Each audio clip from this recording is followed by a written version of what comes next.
তো আল্লাহ বলে তারা আমার আয়াতগুলাকে অস্বীকার করত। বলেন নাউজুবিল্লাহ। এই আদ জাতি নিজেদের দৈহিক অবকাঠামো আর শক্তি দিয়ে খুব বড়াই করত। এই আদ জাতির কাছে যে নবীকে আল্লাহ পাঠিয়েছেন এই নবীর নাম হুদ আলাইহিস সালাতু ওয়াস সালাম। সূরা আরাফের 65 নং আয়াত থেকে 72 নং আয়াতে আল্লাহ রাব্বুল আলামিন বলেন, ওয়া ইলা আদিন আখাহুম হুদা ক্বালা ইয়া কওমি ইবুদুল্লাহ মা লাকুম মিন ইলাহিন গায়রু। আদ জাতির নিকট আমি তাদের ভাই হুদ আলাইহিস সালাতু ওয়াস সালামকে পাঠাইলাম। তিনি আদ জাতিকে দাওয়াত দিলেন, হে আমার সম্প্রদায়, তোমরা আল্লাহর ইবাদত করো, তিনি ছাড়া কোনো ইলাহ নাই। আফালা তাত্তাকুন, তোমরা কি শিরিক থেকে ফিরে আসবে না, বেঁচে থাকবে না? আদ জাতি বৃষ্টির একজনকে দেবতা মনে করত, বাতাসের দেবতা মনে করত আরেকজনকে, ফসলের দেবতা মনে করত আরেকজনকে, রিজিকের দেবতা মনে করত আরেকজনকে। নাউজুবিল্লাহ। বলেন তো, আমাদের আলো, বাতাস, রিজিক, আমাদের শারীরিক শক্তি, এই সব কিছুর ক্ষমতা মালিক একমাত্র কে? আল্লাহ। তো আদ জাতি বাতাসের একজনকে মনে করত দেবতা, আলোর দেবতা মনে করতে একজনকে, ফসলের দেবতা মনে করতো আরেকজনকে, এরকম মনে করতো। তো হুদ নবী বললেন, তোমরা এক আল্লাহর ইবাদত করো, এই সব কিছুর সৃষ্টিকর্তা একজন, তিনি হলেন আল্লাহ। তো এই কথা বলার পর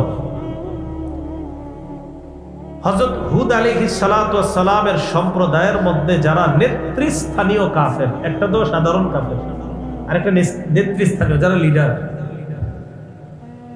তো এই লিডার যারা, তাদের মধ্যে নেতৃস্থানীয় কাফেররা হুদ নবীকে বলল, কি বলল দেখেন, ক্বালাল মালাউল্লাযীনা কাফারু মিন কওমিহি ইন্না লানারাকা ফী সাফাহাতিন ওয়া ইন্না লানাযুন্নুকা মিনাল কাযিবিন। হুদ আলাইহিস সালাতু ওয়াস সালামের সম্প্রদায়ের মধ্যে যারা নেতৃস্থানীয় কাফের, এই কাফেররা বলল, হুদ, আমরা তোমাকে নির্বুদ্ধিতার মধ্যে দেখতে পাচ্ছি, তুমি তো একজন বোকা মানুষ। নাউজুবিল্লাহ। যেমন বর্তমানে যারা মাদ্রাসায় পড়ে, আপনাদের মাঝে একদল ওই মাদ্রাসার ছাত্রদেরকে বলেন, বেটা বোকা শোকা নাকি, মাদ্রাসায় কেন পড়ছ? মানে আপনি জ্ঞানী। হুদ আলাইহিস সালাতু ওয়াস সালামকে তারা বলল, আমরা তোমাকে দেখতেছি তুমি নির্বুদ্ধি একজন মানুষ, তোমার বুদ্ধি শুদ্ধি কম। ওয়া ইন্না লানাযুন্নুকা মিনাল কাযিবিন। হুদ, আমরা তোমাকে একজন মিথ্যাবাদী মনে করি। হুদ নবী দাওয়াত দিবেন কি সত্যের না মিথ্যা? যাদেরকে সত্যের দাওয়াত দিলেন তারা বলল তুমি মিথ্যাবাদী। নাউজুবিল্লাহ। এই যুগেও যদি আপনারা তালাশ করেন, কোরআন হাদিসের স্পষ্ট পিওর কথাগুলা অনেক মানুষকে আপনি বলবেন, বলার পরেও বলবে, থুর হুজুর কি বুঝে আন্দাজি, হ্যাঁ নিজের মন মতো কথা বলে। আসলে হুজুর সত্য কথা বলছে, যে কথাটা বুঝে নাই সে হুজুরকে মিথ্যাবাদী বলে, প্রকারান্তরে নিজেই আল্লাহর দরবারে মিথ্যাবাদী সাব্যস্ত হয়। হুদ নবী কি সত্যের দাওয়াত দিছে না মিথ্যা? নেতৃস্থানীয় কাফেররা কি বললো? মিথ্যাবাদী। তো এই চরিত্রগুলা যেন আমাদের মধ্যে না আসে। তো এই কথা বলার পর হুদ আলাইহিস সালাতু ওয়াস সালাম জবাব দিলেন, উবাল্লিগুকুম রিসালাতি রাব্বি ওয়া আনা লাকুম নাসিহুন আমিন।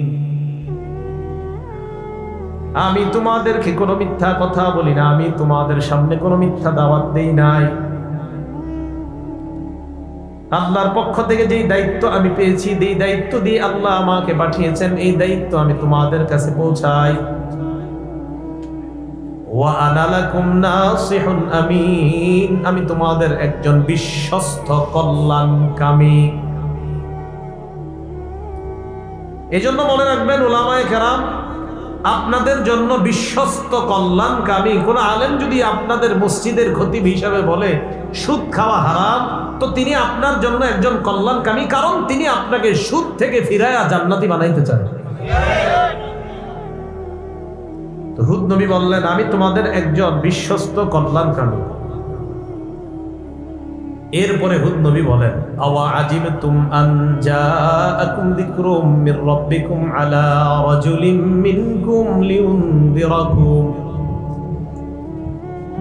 তোমরা কি আশ্চর্য হয়েছ, তোমাদের মধ্য থেকে এক ব্যক্তির মাধ্যমে আল্লাহ পাক রব্বুল আলামিন তোমাদের রবের পক্ষ থেকে জিকির এসেছে, দাওয়াত এসেছে তোমাদের মধ্য থেকে একজন ব্যক্তির মাধ্যমে, এই জন্য কি তোমরা আশ্চর্য হও? হুদ নবী তাদেরকে কেন এই কথা বললেন? মানুষের মধ্যে এই জাতীয় কথা বলা হয়। হুদ আমাদের মতো একজন মানুষ, আমাদের মতো একজন মানুষের কথা কেন আমরা শুনবো? হুদ নবী তাদেরকে বললেন, আও আজিবতুম, তোমরা কি আশ্চর্য হও, আন জাআকুম যিকরুম মির রাব্বিকুম আলা রাজুলিম মিনকুম, তোমাদের কাছে তোমাদের মধ্য থেকে এক ব্যক্তির মাধ্যমে তোমাদের রবের পক্ষ থেকে উপদেশ এসেছে, এই কারণে কি তোমরা আশ্চর্য হও? লিউনযিরাকুম, যে উপদেশের মাধ্যমে তিনি তোমাদেরকে ভয় দেখাইতে চায়, জাহান্নাম থেকে বাঁচিয়ে জান্নাতের দিকে নিতে চায়। এই কথা হুদ নবী তাদেরকে জানিয়ে দেওয়ার পর বললেন, ওয়াজকুরু ইয জাআলাকুম খুলাফা মিন বা'দি কওমি নূহিন ওয়া যাদাকুম ফিল খালকি বাসতা। ওয়াজকুরু, স্মরণ করো, ইয জাআলাকুম খুলাফা মিন বা'দি কওমি নূহ, যখন আল্লাহ তোমাদেরকে নূহ নবীর পরে তোমাদেরকে আল্লাহ প্রতিনিধি বানিয়েছেন। ওয়া যাদাকুম ফিল খালকি বাসতা, আল্লাহ তোমাদেরকে দৈহিকভাবে এবং শক্তিতে তোমাদেরকে অনেক বেশি দান করেছেন। ফাযকুরু আলা আল্লাহি লাআল্লাকুম তুফলিহুন, আল্লাহর নিদর্শনাবলী, আল্লাহর নিয়ামতগুলোকে তোমরা স্মরণ করো, যাতে তোমরা সফলকাম হয়ে যাও। হুদ নবী তাদেরকে যখন দাওয়াতের কথা স্মরণ করায় দিলেন আর বলে দিলেন, তোমাদের শক্তি এটাও আল্লাহ দান করেছেন, তোমাদের দৈহিক ক্ষমতা এটাও আল্লাহ দান করেছেন, দুনিয়ার মধ্যে তোমাদের মতো অন্য কাউকে আল্লাহ বানাননি, এটাও আল্লাহর দান। অতএব তোমরা আল্লাহর নিয়ামত স্মরণ করো, আল্লাহর অনুগ্রহ স্মরণ করো। এখন বুঝেন, এতটুকু বলার পর আজ সম্প্রদায় কয়, যদি না মানি কি হবে? যদি না মানলে কি হবে তোমার কথা? আজ সম্প্রদায়ের ভাবসা বেরো যে আমাদের চেয়ে শক্তিশালী আর কে আছে, মিয়া তোমার কথা না শুনলে কি হবে? তো হুদ নবী বললেন, যদি আমার কথা না শোনো তোমাদের উপর আযাব আসবে। আজ সম্প্রদায় হুদ নবীরে কি বলে এবার দেখেন, ক্বালু আজিতানা লিনা'বুদাল্লাহ ওয়াহদাহু ওয়া নাযারা মা কানা ইয়া'বুদু আবাউনা। মন দিয়ে শুনেন কি কয়।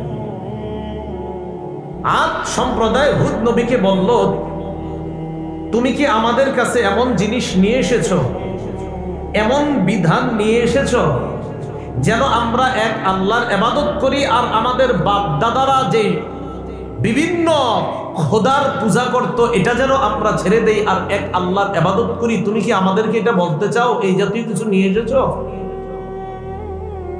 তুমি আমাদেরকে বললে বলতে থাকো, কোনো সমস্যা নাই, এক আল্লাহর ইবাদত আমরা করব না, আমাদের বাপ দাদারা যে বিভিন্ন দেবদেবতার পূজা করত, ইবাদত করত, শিরিক করত, আমরা সেটাই করব। নাউজুবিল্লাহ।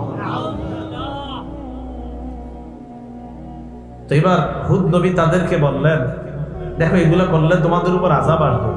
তো আজ সম্প্রদায় কয়, ফাতিনা বিমা তাইদুনা ইন কুনতা মিনাস সাদিকিন। হুদ নবীরে কয়, তুমি যদি সত্যবাদী হয়ে থাকো তো যেই আযাবের ভয় আমাদেরকে দেখাইতেছো, কও, আল্লাহরে কও, ওই আযাব দিতে কও। ফাতিনা, নিয়ে আসো, বিমা তাইদুনা, যে আযাবের ওয়াদা করতেছো যে আযাব আসবে, ঠিক আছে, ওই আযাব নিয়ে আসো, অপেক্ষা আছে। আমাদের বর্তমান সমাজের কর্মকাণ্ড এমন, ভাবসাব এমন, করোনা নামক গজব দিল আল্লাহ, এই গজব দেওয়ার পরেও আমাদের ভাবসাব আর গুনাহের মিটার আর মাত্রা এমন যে কেমন যেন বলতেছে আল্লাহ আরো বড় কোনো গজব দিলে আপনি দিতে পারেন, সমস্যা নাই, আমরা অপরাধ করতেই থাকবো, এরকম ভাবসাব আমাদের। না হয় করোনার যখন ছিল আমি মনে করছি করোনার পরে মানুষ মনে হয় অন্তত গুনাহ করতে 10 বার ভাববে। কিসের গুনাহ করতে ভাববে? আপনার মিটার বাড়ছে। আর আজ সম্প্রদায় কয় আল্লাহ যে আযাব দিবে, বলো দিতে, বলো আনতে, বলো, অপেক্ষা আছে। হুদ নবী তাদেরকে জবাব দিলেন, আহা ক্বালা ক্বাদ ওয়াকা আলাইকুম মির রাব্বিকুম রিজসুন ওয়া গাদাব, তোমাদের উপর তো আযাব অলরেডি ফায়সালা হয়ে গিয়েছে, নাউজুবিল্লাহ। তোমাদের রবের পক্ষ থেকে শাস্তি অলরেডি তোমাদের উপর পতিত হয়ে গিয়েছে, ওয়া গাদাব, এবং আল্লাহর রাগ তোমাদের উপর পতিত হয়ে গিয়েছে। আতুজাদিলুনানি ফি আসমাইন সাম্মাইতুমুহা আনতুম ওয়া আবাউকুম মা নাযালাল্লাহু বিহা মিন সুলতান। আমার সাথে কি তোমরা এমন কিছু নাম নিয়ে ঝগড়া করতে চাও যে নামগুলা তোমরা রাখছো আর তোমাদের বাপ দাদারা রাখছে? বৃষ্টির একটা দেবতা, এটার একটা নাম রাখছো। এরা কি করছে? বিভিন্ন দেবতা নাম রাখছে। ওয়াদ্দুন একটার নাম, একটার নাম সুয়া, একটার নাম ইয়াগুস, আরেকটার নাম ইয়াউক, আরেকটার নাম নাসরুন। আবার তাফসীরের কিতাবে আরো অন্যান্য নামও আসছে। সামুদ সম্প্রদায়, আদ সম্প্রদায়ের পরের সম্প্রদায় সামুদ, এরাও এই 5 খোদার ইবাদত করত। তো বলতেছে তোমরা কি এমন কিছু নাম নিয়ে আমার সাথে ঝগড়া করতে চাও যে নামগুলা তোমরা রাখছো আর তোমাদের বাপ দাদা যারা তারা রাখছে, এমন কিছু নাম নিয়ে আমার সাথে ঝগড়া করতে চাও? ফান্তাজিরু, অপেক্ষা করো আযাবের। ইন্নী মাআকুম মিনাল মুনতাজিরিন, আমিও তোমাদের সাথে অপেক্ষা করতেছি। তারা কয় ঠিক আছে, দেখি কি গজব আসে। নাউজুবিল্লাহ। এদের উপর প্রথম গজব আসলো অনাবৃষ্টি, বৃষ্টি বন্ধ হয়ে গেল। টানা 3 বছর বৃষ্টি নেই। কয় বছর? 3 বছর বৃষ্টি নেই। ওয়াসামুদা ওয়াকাদ তাবায়্যানা লাকুম মিন মাসাকিনিহিম, সামুদ জাতিকে আমি আল্লাহ ধ্বংস করেছি। আদ জাতি ধ্বংস হওয়ার অনেক বছর পর সামুদ জাতি দুনিয়াতে আসছে। আদ জাতি আর সামুদ জাতি তাদের গোড়া একই দাদা, একই দাদার 2টি বংশধর, আদ জাতি, সামুদ জাতি। এই সামুদ জাতি দুনিয়াতে আসলো তাবুক, রাসূল সাল্লাল্লাহু আলাইহি ওয়াসাল্লাম যে তাবুক যুদ্ধ করেছেন, এই তাবুকের আগে সামুদ জাতি বসবাস করত। সামুদ জাতিকে কোরআনের মধ্যে বলা হয়েছে আসহাবুল হিজির। সুতরাং সামুদ জাতি যেখানে বসবাস করত এই এলাকাটার নাম হিজির। কি নাম? হিজির। আল্লাহ পাক রব্বুল আলামিন বলেন, ওয়ালাকাদ কাযযাবা আসহাবুল হিজরিল মুরসালিন, হিজিরের অধিবাসীরা রাসূলদেরকে অস্বীকার করেছে, অবিশ্বাস করেছে। নাউজুবিল্লাহ। সামুদ জাতির নিকট আল্লাহ নবী পাঠাইলেন সালেহ আলাইহিস সালাতু ওয়াস সালামকে। বলেন কোন নবী? সালেহ আলাইহিস সালাতু ওয়াস সালাম। এই সালেহ নবীকে আল্লাহ পাঠানোর পর তাদের কাছে আসলেন, দাওয়াত দিলেন।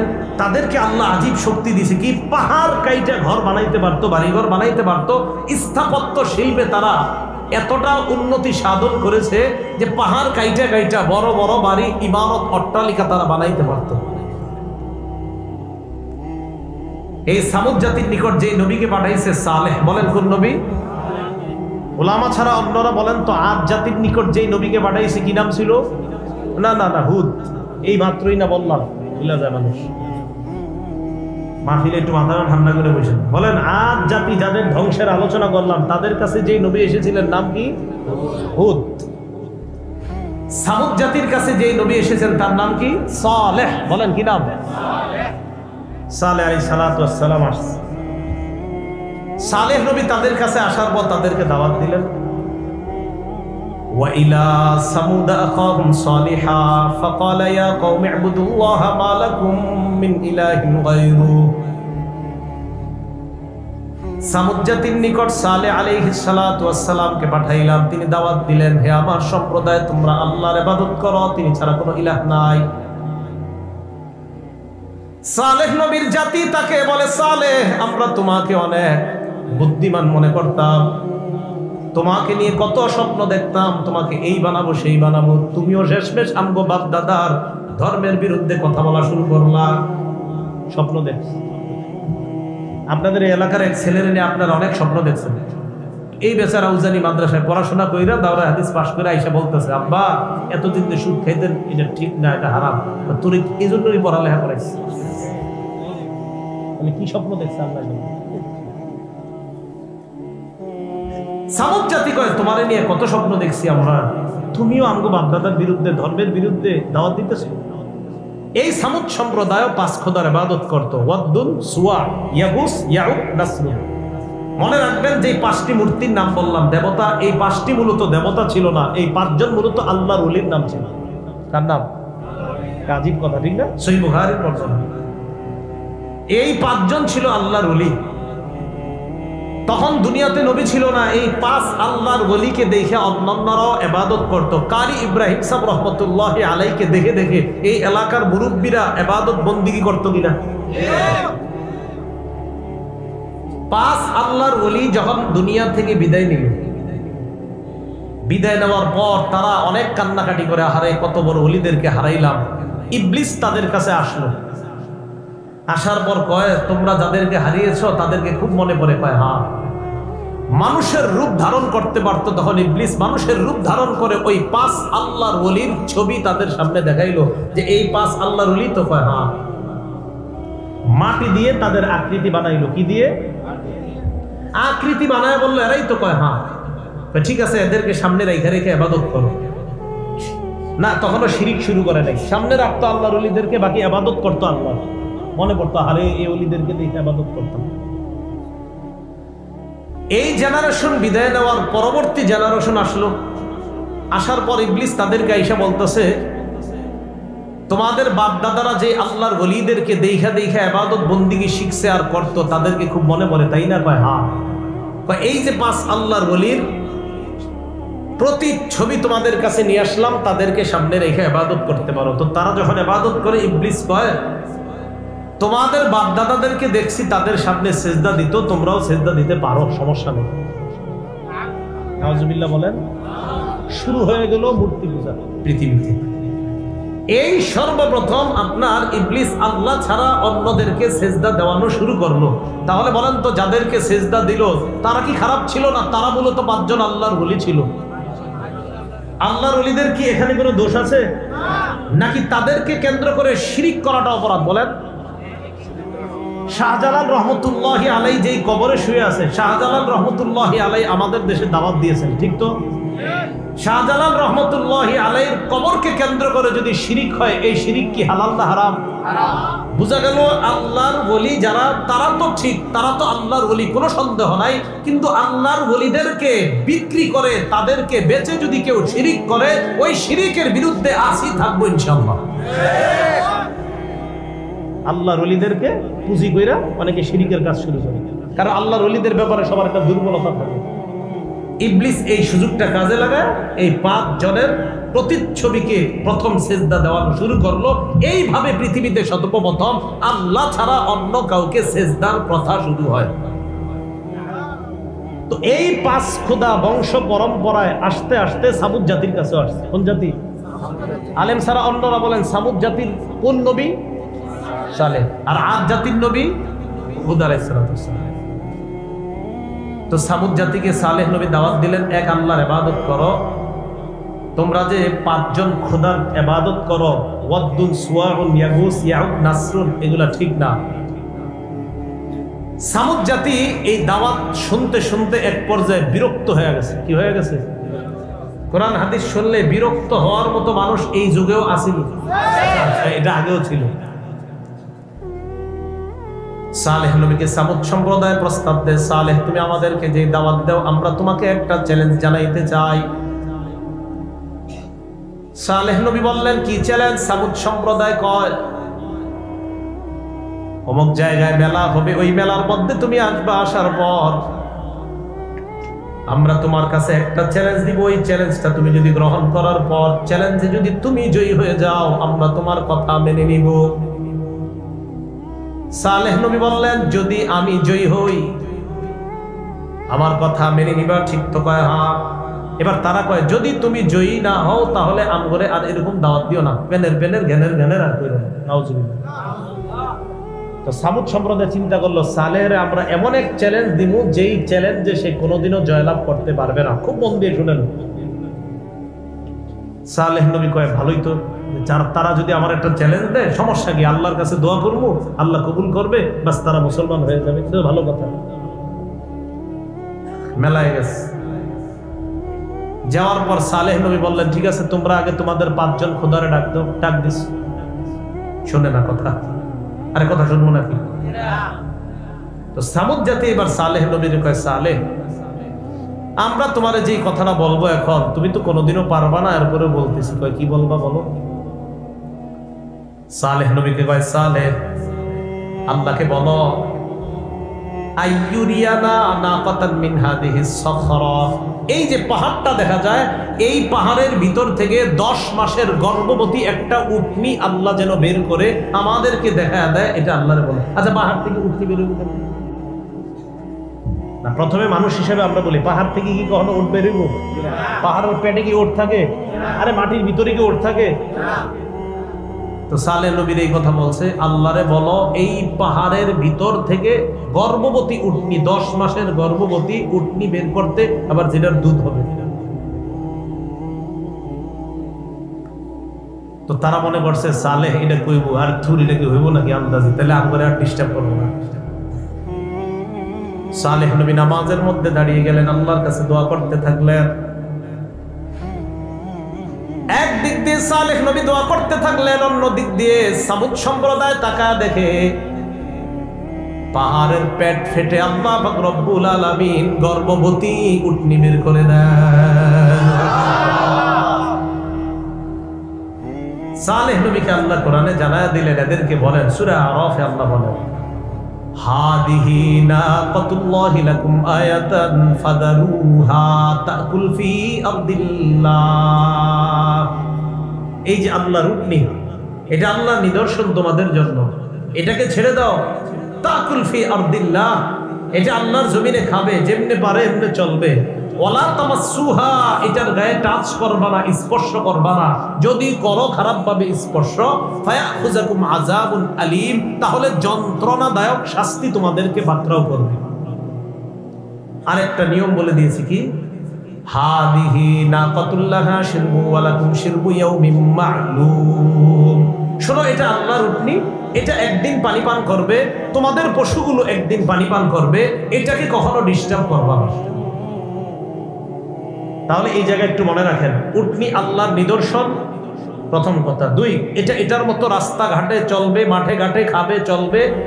এটা 3 নম্বর কথা, এটা একদিন পানি পান করবে, আর তাদের এলাকার পশুগুলো একদিন, এটাকে ডিস্টার্ব করা যাবে না। 4 নাম্বার, এটার গায়ে খারাপ নিয়তে টাচ করা যাবে না। এটা আল্লাহর নিদর্শন, এটা আল্লাহ দুনিয়াতে পাঠিয়েছে। মানুষের অভ্যাস বুঝেন না? যারা কয় যেহেতু খারাপ নিয়তে টাচ করতে নিষেধ করছে, একটু কইরা দেখি না কি হয়। আল্লাহ পাক রব্বুল আলামিন বলেন, ওয়াকানা ফিল মাদিনাতি 9 রাহতি ইউফসিদুনা ফিল আরদি ওয়া লা ইউসলিহুন। এলাকার মধ্যে 9 জনের একটা ডাকাত দল ছিল। বলেন কয়জন? 9 জন।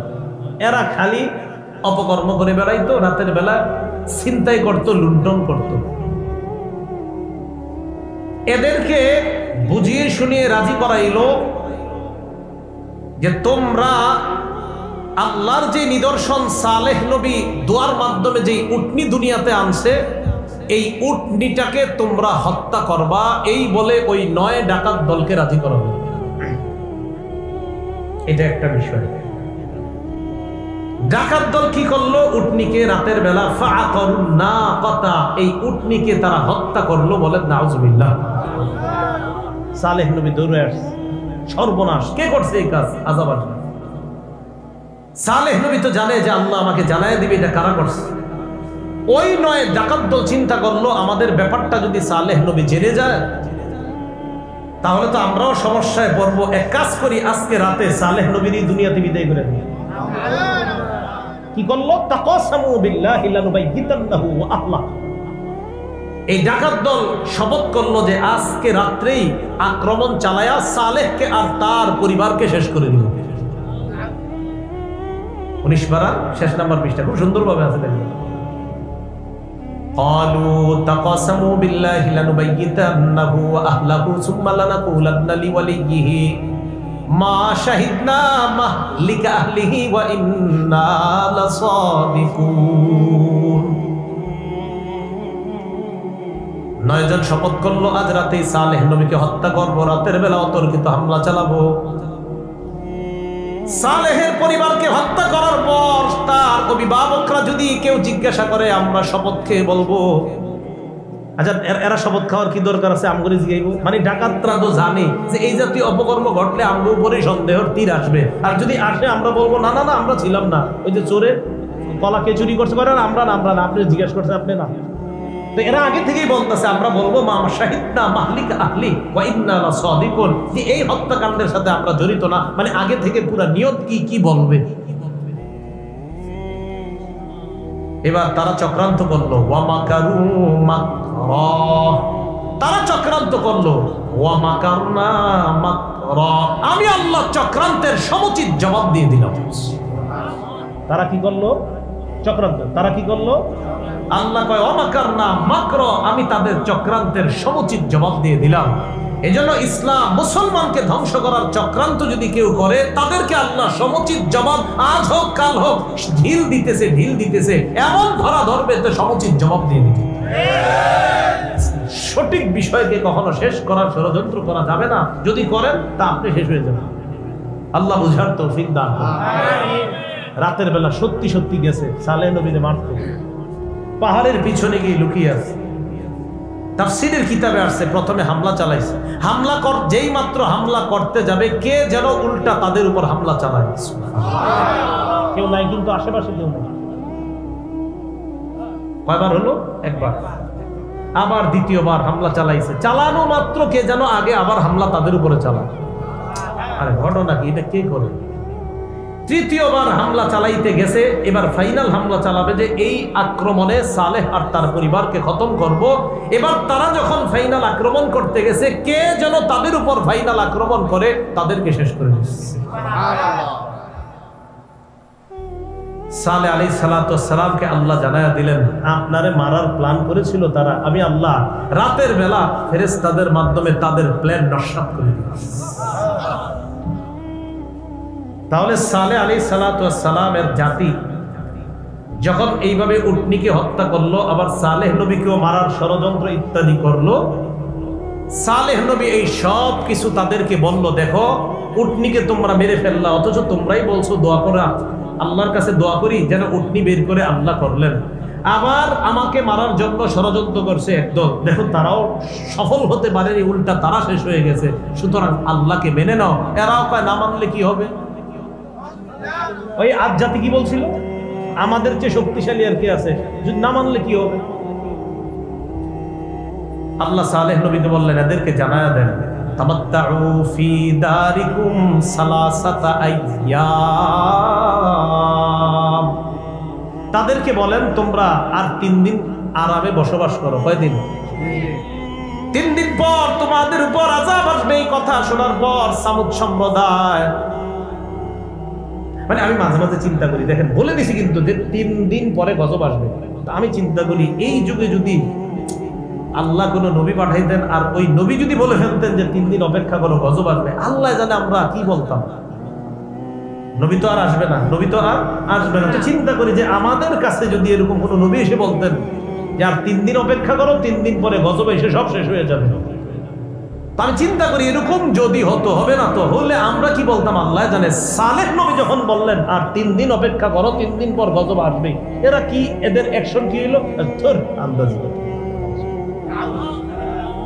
আমি জানি না আমরা কি বলতাম, কিন্তু এরা বলছে কি, এরা এদের মতো করে চলতে থাকলো 3 দিন। চিন্তা করেন 3 দিন পর গজব আসবে। একজন নবী বলছে, কোন নবী? যেই নবী ইতিমধ্যে দোয়ার মাধ্যমে মুআজিজা প্রদর্শন করলো, আবার অনেকগুলা ঘটনার মাধ্যমে বলল দেখো আল্লাহ আছে। এরপরেও বললেন 3 দিন পর সেই আল্লাহ গজব দিবে। এরা সুন্দর আরামসে দিন কাটায় কয় থুর আন্দাজি, এর কথা এগুলোকে বিশ্বাস করে। 3 দিন পর ফাআখাযাতহুমুস সাইহা, প্রচন্ড একটা আওয়াজ আসলো।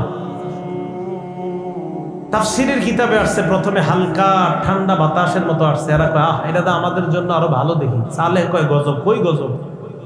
এই ঠান্ডার মধ্যে আস্তে আস্তে আস্তে আস্তে এমন বিকট আওয়াজ শুরু হলো তাদের উপর, গজব এসে তাদেরকে ধ্বংস করে দিল।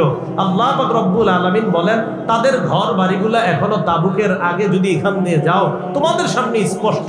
নবী তাবুক যুদ্ধে যাওয়ার সময় সাহাবাদেরকে বললেন, সাবধান, এখানে বেশিক্ষণ থাকো না, তাড়াতাড়ি এটা পার হও। কেন? আমি আশঙ্কা করি না জানি তোমাদের উপর ওই গজব আসে, যেই গজব জালেম সম্প্রদায় সামুদ জাতির উপর আসছে, আমার উম্মতের উপর যেন না আসে, তাড়াতাড়ি পালাও। তাহলে সামুদ জাতিকে ধ্বংস করলেন কে? আদ জাতিকে ধ্বংস করলেন কে? বলেন তো, আদ জাতির নবীর নাম কি? হুদ। সামুদ জাতির নবীর নাম কি? সালেহ। এবার আল্লাহ বলেন, ওয়া কারুনা ওয়া ফিরআউনা ওয়া হামান, আমি কারুনকে ধ্বংস করছি, ফিরআউনকে ধ্বংস করছি, হামানকেও আমি ধ্বংস করছি। সূরাতুল কসস ৭৬ থেকে ৮১ নম্বর আয়াতে আল্লাহ বলেন, ইন্না কারুনা কানা মিন কওমি মূসা ফাবাগা আলাইহিম ওয়া আতাইনাহু মিনাল কুনুজি মা ইন্না মাফাতিহাহু লাতানূউ বিল উসবাতি উলিল কুওয়া ইয ক্বালা লাহু কওমুহু লা তাফরাহ ইন্নাল্লাহা লা ইউহিব্বুল ফারিহিন। ঠিক আছে, সূরা কসসের ৭৬ থেকে ৮১ নম্বর আয়াতে আল্লাহ পাক রব্বুল আলামিন বলেন, ইন্না কারুনা কানা মিন কওমি মূসা ফাবাগা আলাইহিম, কারুন মুসা আলাইহিস সালাতু ওয়াস সালামের সম্প্রদায়ের একজন ছিল। ফাবাগা আলাইহিম, কারুন তাদের উপর বাগা, সীমা লঙ্ঘন করলো, তাদের উপর উদ্যত প্রকাশ করলো, অহংকার প্রকাশ করলো। আল্লাহ বলেন, ওয়া আতাইনাহু মিনাল কুনুজি মা ইন্না মাফাতিহাহু লাতানূউ বিল উসবাতি উলিল কুওয়া। আল্লাহ বলেন, কারুনকে আমি এত সম্পদ দান করেছিলাম, কারুনের ধন সম্পত্তির যে চাবিগুলা, এই চাবিগুলা বহন করত একদল শক্তিশালী সম্প্রদায়, শুধু তার চাবি বহন করত। কি বহন করত? চাবি। তো কারুনকে আল্লাহ এত সম্পদ দান করেছেন। মুসা আলাইহিস সালাতু ওয়াস সালাম কারুনকে বললেন, ইয ক্বালা লাহু কওমুহু লা তাফরা ইন্নাল্লাহা লা ইউহিব্বুল ফারিহিন। ও সম্প্রদায় তাকে বলল, তুমি অহংকার করবা না, আল্লাহ অহংকারদেরকে পছন্দ করে না। তো মুসা নবী তাকে বলেছিলেন, আহসিন কামা আহসানাল্লাহু ইলাইক, আল্লাহ তোমার যে ধন সম্পদ দান করেছে, এই ধন সম্পদ থেকে তুমিও একটু দান করো, মানুষের প্রতি অনুগ্রহ করো। কারুন জবাব দিল, আল্লাহ আমারে দান করছে মানে? নাউজুবিল্লাহ বলেন, আমাদেরকে ধন সম্পদ দান করেন কে? মুসা নবী বললেন, আহসিন কামা আহসানাল্লাহু ইলাইক, আল্লাহ যে তোমারে ধন সম্পদ দান করেছে, তোমাকে অনুগ্রহ করেছে, তুমিও মানুষের প্রতি একটু অনুগ্রহ করো। কারুন জবাব দেয়, ক্বালা ইন্নামা উতিতুহু আলা ইলমিন ইনদি। কারুন জবাব দেয়, আমার জ্ঞানের মাধ্যমে এই সম্পদ আমার কাছে এসেছে, আমার জ্ঞানের এত বেশি জ্ঞান আমার যে আমি জ্ঞানের মাধ্যমে এই সম্পদ উপার্জন করেছি। কোন কোন তাফসীর কারক লিখেছেন, কারুন ছিল রসায়ন বিদ্যায় পারদর্শী। কোন বিদ্যা? রসায়ন বিদ্যা। তো কারুন সে বলে যে আমি আমার জ্ঞান, আমার জ্ঞানের আলোকে এই সম্পদের মালিক হয়েছি। সাবধান, জিন্দেগিতে এই কথা বললেন না, আপনার যা কিছু আছে সব দিয়েছেন আল্লাহ। আমি আমার জ্ঞানের মাধ্যমে এটাকে মালিক হয়েছি। কি তুমি আন্দাজি কথা বলো? আমার সম্পদ মানুষকে দিব। যাদের উপর যাকাত ফরজ, এই যুগের অনেক মুসলমান এই কথা বলে ফেলে, আমার টাকা আরেকজনকে দিব, আন্দাজি কথা। তো এই কথা বলার পর কারুন যখন বলল, ইন্নামা উতিতুহু আলা ইলমিন ইনদি, আল্লাহ বলেন, আওয়ালাম ইয়ালাম আন্নাল্লাহা ক্বাদ আহলাকা মিন ক্বাবলিহি মিনাল কুরুনি মান হুয়া আশাদ্দু মিনহু কুওয়া ওয়া আকসারু জামআ।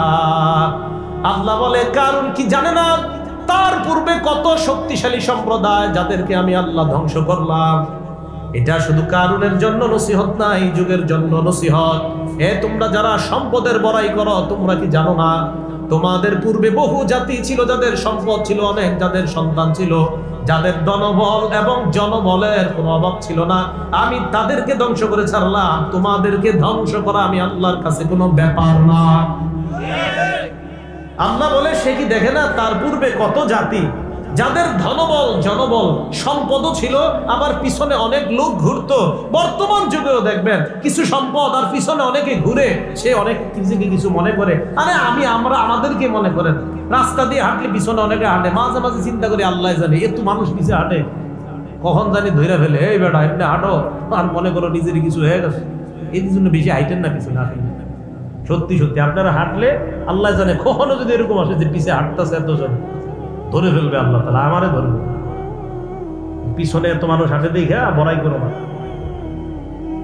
তোমার পূর্বে কত মানুষ ছিল পিছনে, ধনবল জনবলের অভাব ছিল না, এদেরকে আমি আল্লাহ শেষ করে দিছি। তোমরা কি শেষ করতে কোনো ব্যাপার না। কারণ কয় আমার জ্ঞানের মাধ্যমে এই সম্পত্তি আমি অর্জন করেছি। আল্লাহ কয় কারণ কি জানে না তার পূর্বে কত শক্তিশালী সম্প্রদায় ছিল, ধনবল জনবলের অভাব ছিল না, এদেরকে আমি আল্লাহ ধূলিসাৎ করে দিয়েছি। কারণ তো কোনো ব্যাপার না। এই কথা বলার পর কারণ একদিন কি করলো, আপনার দল বল নিয়ে ফাখরাজা আলা কওমিহি ফি জিনাতি, সাজসজ্জা করে বের হয়েছে। এখন একটু দেখেন তো, সত্যি করে বলবেন, অনেকের ধন সম্পদ দেখলে আমাদের এরকম মনে হয় না, আরে এর এত কিছু আঙ্গ নাই, আছে না? হইতে পারে না? আরে হইতে পারে কিনা? এই জন্য আপনি উপরের দিকে না তাকিয়ে আপনার চেয়ে নিম্ন শ্রেণীর যারা তাদের দিকে তাকান। قال الذين يريدون الحياة الدنيا يا ليت لنا مثل ما أوتي قارون إنه لذو حظ عظيم।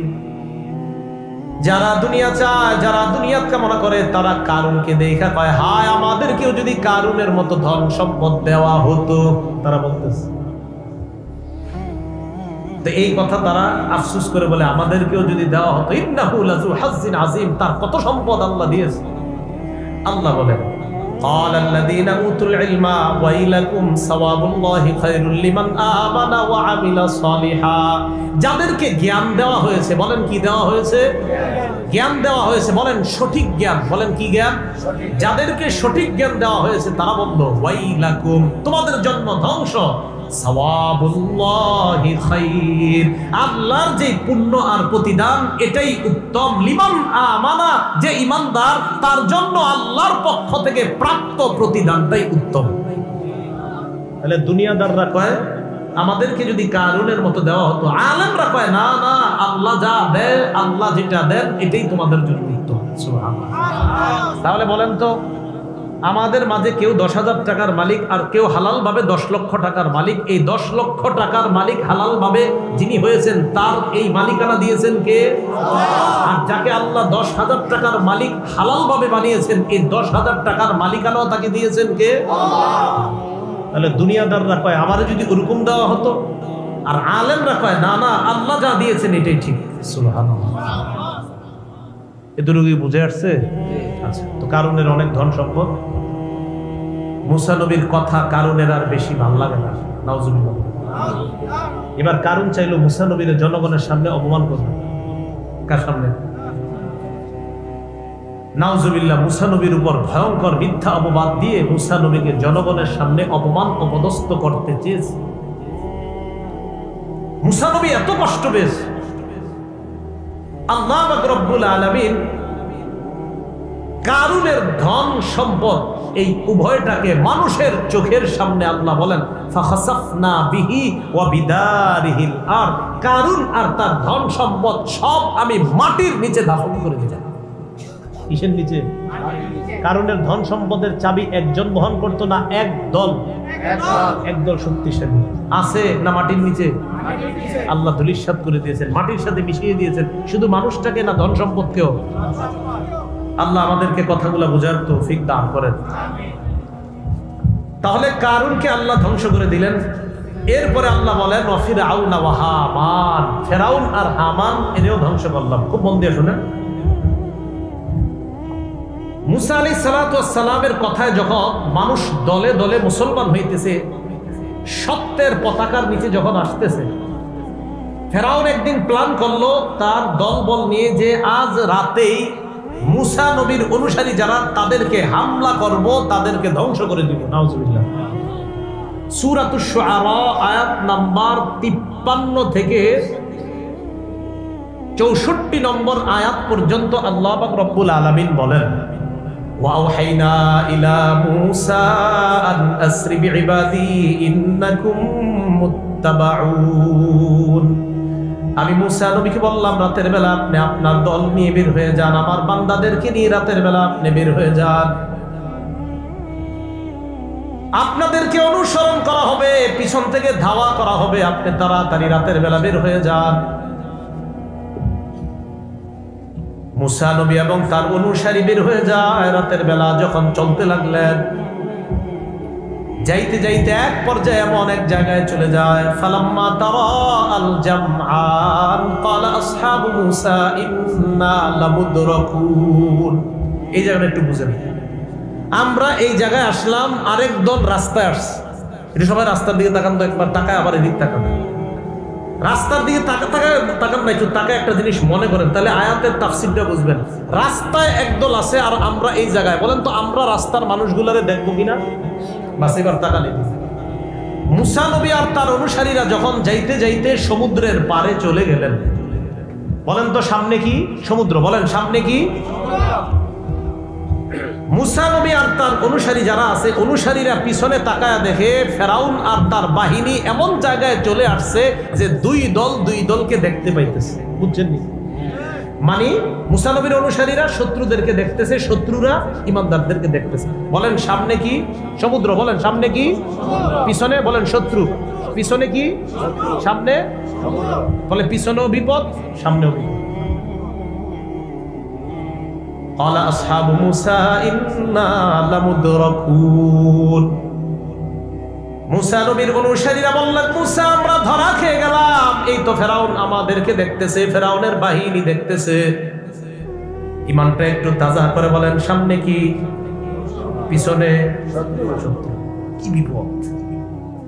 মূসা নবী জবাব দিলেন, কাল্লা ইন্না মাইয়া রাব্বি সায়াহদিন। কখনো না, আমার সাথে আমার রব আল্লাহ আমাকে পথ দেখায় দিবেন। বলেন পিছনে সামনে বিপদ, ওই বিপদে একমাত্র সাহায্যকারী কে? আল্লাহ। এটা আমাদের বিশ্বাস, এটা আমাদের ঈমান। আল্লাহ পাক রব্বুল আলামিন বলেন, ফাআওহাইনা ইলা মূসা আন ইদরিব বিআসাকাল বাহর। আমি মূসা নবীর প্রতি ওহী প্রেরণ করলাম, মূসা আপনি লাঠি দিয়ে সমুদ্রের মধ্যে আঘাত করেন। সুবহানাল্লাহ। আঘাত করছে, ফালাকা ফাকানা কুল্লু ফিরকিন কাত্তাউদিল আযীম। 12টা গোত্রের জন্য সমুদ্রের উপর 12টা শুকনা রাস্তা হয়ে গেছে। পিছনে কারা? সামনে না রাস্তা? পিছনে কারা? সামনে রাস্তায় কারা? ইমানদাররা। রাস্তায় কারা? পিছনে কারা? ইমানদাররা রাস্তা দিয়ে পার হচ্ছে। পার হইতে হইতে মাঝামাঝি যখন গেছে, ফেরাউন আর তার সম্প্রদায় যারা পিছনে, তাফসীরের কিতাবে আসছে, ফেরাউন ওই রাস্তার সামনে দাঁড়ায় পিছনের এদেরকে বলে, কি বুঝলাম? তারা কয় কি? এতদিন তো আমারে খোদা মনে করতা, শুধু তোমরা অন্য জায়গায়, এখন দেখো আমি কেমন খোদা। এই যে সামনে এখন রাস্তা, সমুদ্রে, আমার হুকুম এখানেও চলে।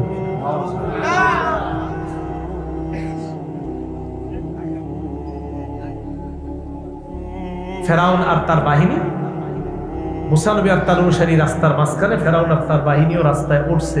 তাহলে বলেন সামনে ইমানদার, এবার রাস্তায় পিছন থেকে কারা? বেঈমান। বলেন কারা? ইমানদাররা ও পাশে চলে গেছে।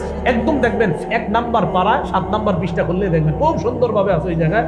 আল্লাহ পাক রব্বুল আলামিন বলেন যে ইমানদাররা রাস্তা পার হয়ে যাওয়ার পর আল্লাহ বলেন, ফানজাইনাকুম ওয়া আগরাকনা আলা ফিরআউনা ওয়া আনতুম তানজুরুন। সূরা বাকারার 50 নম্বর আয়াত। কারো ঘরে কোরআনের বাংলা অনুবাদ যদি থাকে একটু পড়তে পারেন। দেখেন আল্লাহ বলেন, ইমানদাররা রাস্তা পার হয়ে ও পাশে চলে গেছে। চলে যাওয়ার পর মূসা নবী ইমানদারদেরকে বললেন, থামো, একটু পিছনে তাকাই, দেখো না কি হয়। পিছনে তাকাই। এখন রাস্তায় কারা? বেঈমানরা। রাস্তার ওপাশে কারা? ইমানদাররা। সব তাকায়। আল্লাহ বলে, আনতুম তানজুরুন। ব্যাপারটা তোমরা দেখতেছিলে। সুবহানাল্লাহ। ইমানদাররা তাকায় রয়েছে, দেখি কি হয়। রাস্তায় আর কোন ইমানদার নাই, বেঈমানরা শুধু রাস্তায়। আল্লাহ রাস্তারে বললেন রাস্তা আগের মতো হয়ে যাবে। আল্লাহ এটাই বললেন, ফেরাউন সম্প্রদায়কে আমি ধ্বংস করে দিলাম, ডুবিয়ে মারলাম। আসেন সূরা আনকাবুতের ওখানে যাই। সূরা আনকাবুতের 38 থেকে 40 নম্বর আয়াতে আল্লাহ বললেন, ও আদান, আদকে ধ্বংস করলাম, সামুদকে ধ্বংস করলাম, কারুনকে ধ্বংস করলাম, ফেরাউন আর হামান এই দুইটারে ডুবায়া মারলাম। আমি আল্লাহ পাক রব্বুল আলামিন তাদেরকে কেন মারলাম? আমার হুকুম তাদের কাছে গিয়েছে, তারা অমান্য করেছে। শুধু অমান্য না, উদ্ধত আচরণ করেছে। শুধু উদ্ধত আচরণ না, বরং তারা আমার যে গজব তাদের কাছে আসবে, এই গজবকেই তারা চ্যালেঞ্জ জানাইছে। আল্লাহরে বলো গজব দিতে, দেখি কি হয়। এজন্য সাবধান, সাবধান।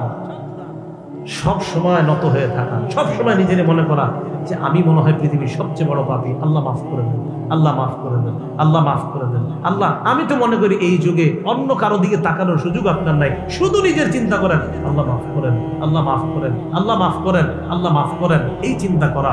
তাহলে বলেন তো, আমাদের রব আগেও ছিলেন, এখনো আছে, ভবিষ্যতেও থাকবে। যিনি কোনোদিনও শেষ হবেন না, তিনি কে? আল্লাহ। সে আল্লাহর উপর একই বিশ্বাস, আস্থা আমরা যেন পরিপূর্ণভাবে নিয়ে কবরে যেতে পারি। আল্লাহ তৌফিক দান করেন। পূজারী মাদ্রাসা শেখুল হাদিস সাহেব হুজুর চলে এসেছেন। হুজুরকে বসিয়ে রেখে 2-3 মিনিট কথা বলে ফেললাম, হুজুরের কাছে পৌঁছে। আল্লাহ পাক রব্বুল আলামিন আমাদের সকলকে যে কথাগুলো বললাম, শুনলাম, কথার উপর যেন আমরা সকলে আমল করতে পারি, আল্লাহ তৌফিক দান করেন বলে আমিন। ওয়া আখিরু দাওয়ানা আলহামদুলিল্লাহি রাব্বিল আলামিন। হুজুরের আলোচনা শোনার পরে আমাকে একটা ঘোষণা দিতে বলছেন আর কি, যে ওই মিম্বরের আমার যে বয়ান, যে পদ্ধতিতে বয়ান করি, ওই পদ্ধতিতেই লিপিবদ্ধ। 1 নম্বর খণ্ড নাই, 2য় আর 3য় খণ্ডে মনে কিছু আছে। 2য় খণ্ডে সুদ সম্পর্কে, আর 3য় সুদ, হালাল হারাম আর সুদ সম্পর্কে, আর 3য় খণ্ড একদম স্বামী স্ত্রীর পরিপূর্ণ যে অধিকার কোরআন সুন্নাহ থেকে, ওইভাবে ওখানে লিপিবদ্ধ করা হয়েছে। ওলামায়ে কেরাম সহ সাধারণ যারা আছেন সবার জন্য কিতাবটা খুবই উপকারী হবে ইনশাআল্লাহ। ঘরে মা বোনরাও পড়তে পারেন, দিতে পারেন। তো আপনাদের যদি কারো প্রয়োজন হয়, হুজুর আলোচনা করবেন ইনশাআল্লাহ। এরপরে গাড়িতে প্রকাশনী থেকে তার যারা আনছেন সম্ভবত কিছু বই আছে, বলছে বলার জন্য বলে দিলাম। যে কথাগুলো শুনলাম, বললাম, সকলকে আমল করার তৌফিক দান করেন। আসসালামু আলাইকুম ওয়া রাহমাতুল্লাহি।